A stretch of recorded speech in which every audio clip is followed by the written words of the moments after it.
Hello, John. You know what? So today we're going to talk about the history of the Morning Star Hostel. I have a little bit of a history there. I used to work there as a child. I have fond memories of it, of making sandwiches and making stew for the homeless, and then cleaning the area where they used to eat, cleaning off the tables. So there was a huge hall there, you know.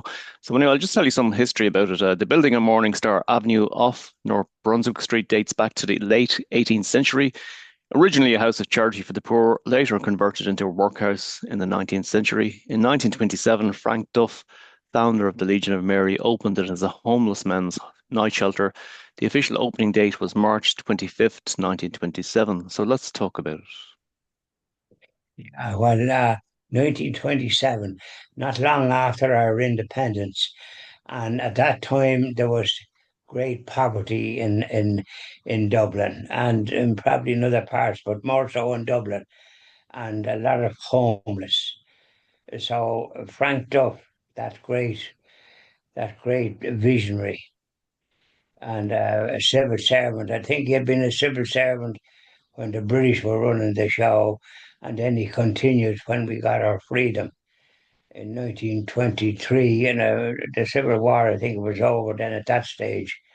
But Frank then left the civil service in a high enough position, principal officer, I think, which is high enough. The next one is assistant secretary. And he prevailed, I think, on Cosgrave, who was the Taoiseach at the time, stroke Prime Minister, to get a building. And I think this is how they acquired the Morning Star in North Brunswick Street. And funny enough, on that North Brunswick Street was the head office for the H. Williams supermarket group at the time. They had 10 supermarkets, and they were a very good company for supporting Irish products. So that's just a sideline. But I knew I did some voluntary work in the Morning Star on a Saturday, which was a great thing to do from a young age. And I think you also did something with the Legion of Marys also, because Frank Duff started Legion of Mary, and they operated free all the facilities. They didn't have any paid staff, so it was all voluntary, and they did marvelous work and catered for these homeless men. I think they were able to house about 200 a night, and which was great. And it evolved then, I think, over the years, and he improved it and made it a better place for facilities for men. And men were sleeping rough in those times, and he gave facilities for them to have a better environment, and also he provided something for them to gain a work experience. Like, he treated everybody that with respect, and that's the fundamental great gift of being baptized a Catholic and doing what you do, because he was a great Catholic, and he did so much good work throughout his life. And the Legion of Mary, all these volunteers doing the work of cooking and cleaning and all the rest of it that would be required, and the cleaning of the linen and the sheets and all the rest of it. So, and the food. So like, they did so much that it's amazing. And of course, then he got something called a stick yard, or stockyard, but stick yard, I think they call it, and the sleepers that they managed to acquire in good quantities from the railways that was being closed. And so the men, they got equipment to be able to cut them up into smaller pieces and have what they call kindling, and then sell them door to door. It gave them a experience of work. And then I think they graduated to where men could learn a trade or things that kind. They they they tried to bring them back into the workplace and give them a sense of dignity, because when you're down and you're sleeping rough, you've lost all hope, if you like. So those that he rescued got great hope and training. I think that was Frank Duff's, what would I call it? He had a vision and he also had the word hope. And I think the man above God directed him in all the good work that he did. And the Legion of Mary, which now, of course, is worldwide. They do great work all over the world. Frank Duff is a saint. And when the Christian TV order is established, his cause will be promoted along with other great people that did great good in this country. They're nearly too numerous to mention, but Frank Duff stands out head and shoulders for what he did. Yeah, the hostel has undergone renovations and refurbishments over the years. In recent decades, it has transformed from a fairly rough emergency shelter into a more stable, supportive environment. Dormitories are spacious and well equipped. There are communal rooms, a kitchen, recreational facilities. And there's even a chapel there. Now, I don't remember the chapel. That must be something new, maybe. I don't know. Yeah, it'd be something new, is right, and which is a good addition because, once a person that might have been drifted apart and becomes practicing again, visiting the church, they suddenly begin to get that peace and tranquility and joy in their hearts that has been missing. Because when you're down and out, you don't have much of that because you've lost everything. What hope have you got? And you see other people going around and dressed with nice hats and all the rest of it, and you on the floor practically. It's fairly tough. I mean, we look at other events. So Radio Éireann, now RTE, had Yeah, launched in 1926, and by 1927, it was slowly entering the homes of Irish people. They were all starting to buy radios. yeah, We had the yeah. Shannon hydroelectric scheme at Ardnacrusha that was underway. That's Um, right. Yeah, I remember that. Was that in around that time as well? it was, Because that was the it was the Siemens Schucker, the German crowd that did that, that built that, and it provided electricity and power because we didn't have any of that. As a matter of fact, I can recall when I was young, there was gas, you had gas lights, and in Phoenix Park there was a man deputised, and he had I don't know whether he was on a ladder or something, and he lit the lights, which was gas. yeah. So there was lights provided by gas. And I remember that. I mean, before that, it was the lamps, oil lamps, wickers. You could light a lamp and you had a bit of light because a lot of people didn't have electricity. And as a matter of fact, when they had the rural electrification, as we just mentioned that, there was people that was afraid of it, and the man at the house was the only one that switch on the light because they were afraid to be electrocuted.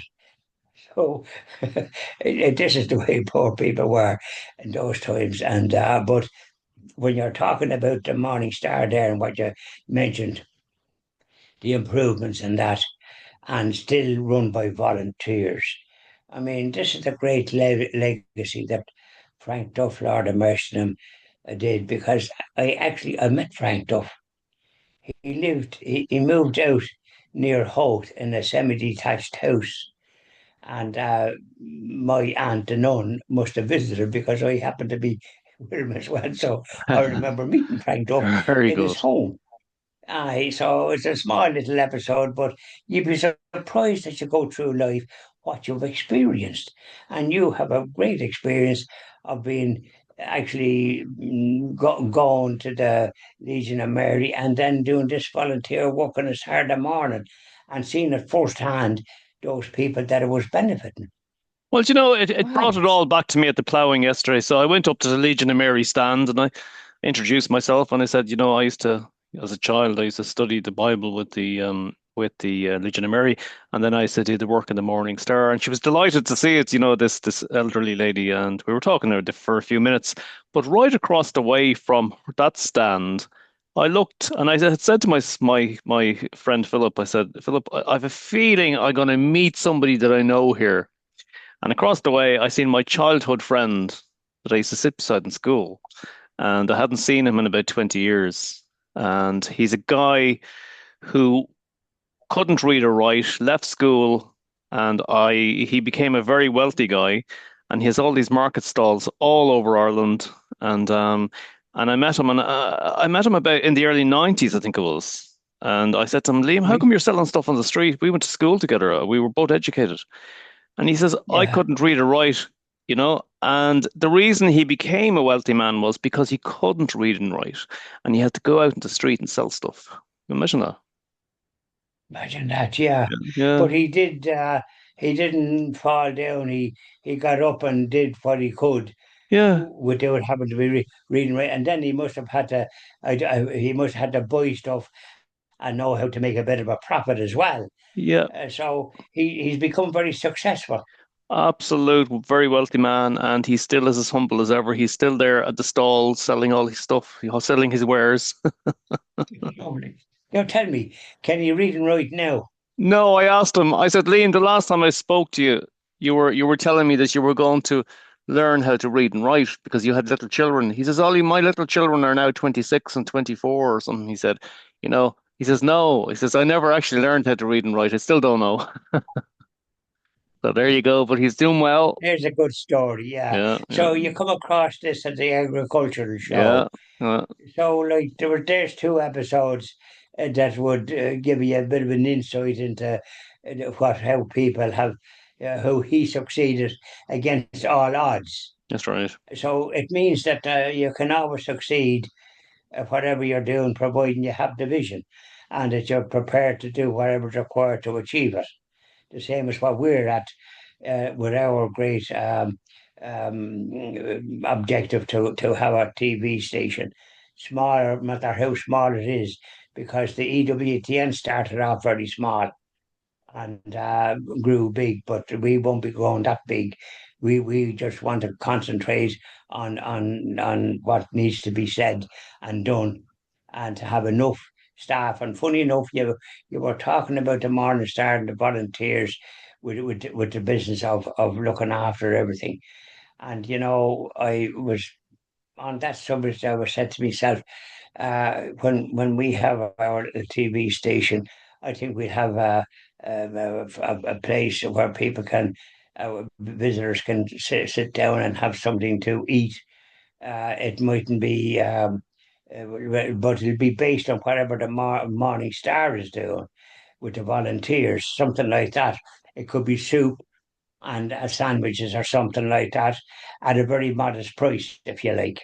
Hmm. And it'll be also maybe for people that's working in the place, kind of a canteen come meeting place, if you like. And I think that'd be important because you can't be just stuck up in rooms, whatever it is. You want somewhere that you can relax and have a cup of tea and a bowl of soup and whatever else. It might be just a very ordinary thing, like a very simple thing like spaghetti bolognese or something, or something with chips and hamburger or something like that. Hmm. And when you were talking about the food and what you were doing, even as a young chap, which is a great thing to have in your past, you know what it's like.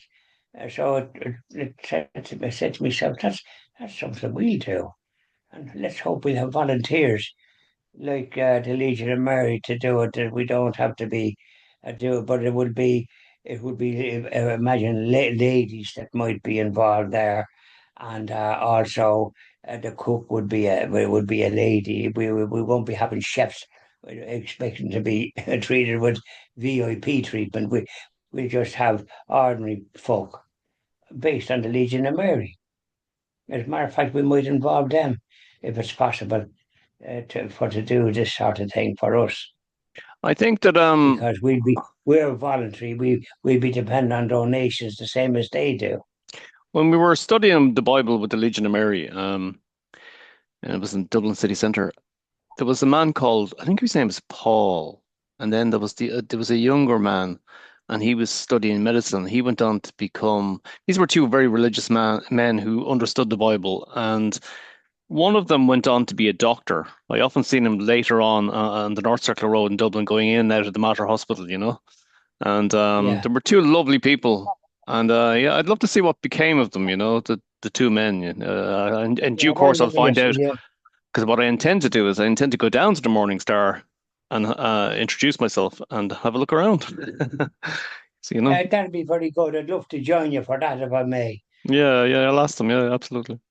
Yeah, because I did meet Frank Duff because he lived near house, and my aunt being she was only 5 foot nothing. She was the smallest of the Malones, but by God, could she do? Could she operate? She was marvelous. You wouldn't get aboard in Edgewood. Edgewood, she was great. I was very fond of her, and I went around with her because at the time I wasn't working at the time, and I was 18, and that's how I observed her what she did, and she was off looking for donations. But I think I remember with her visiting Frank Duff because he was so near Hope.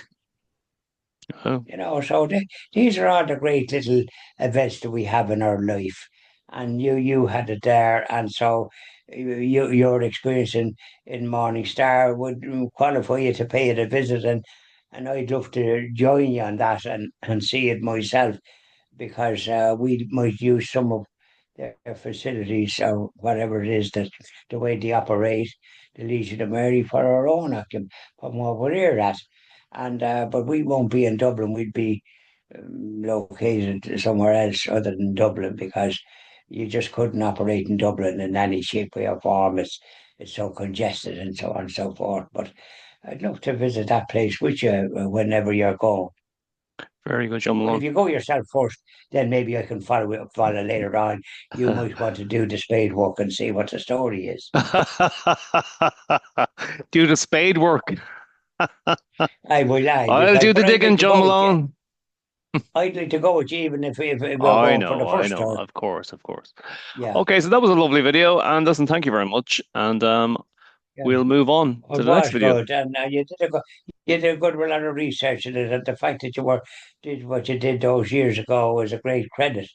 It shows you were going on the right track, and here, well, what we're at now, we're on the right track as well. And Absolutely. now, as I say, I sent a text to Father Sean, and he indicated that he sent it. Very good. He Okay, sent it. then, thank So, you, John. oh, thanks very much. God bless. Thank you, John. God bless.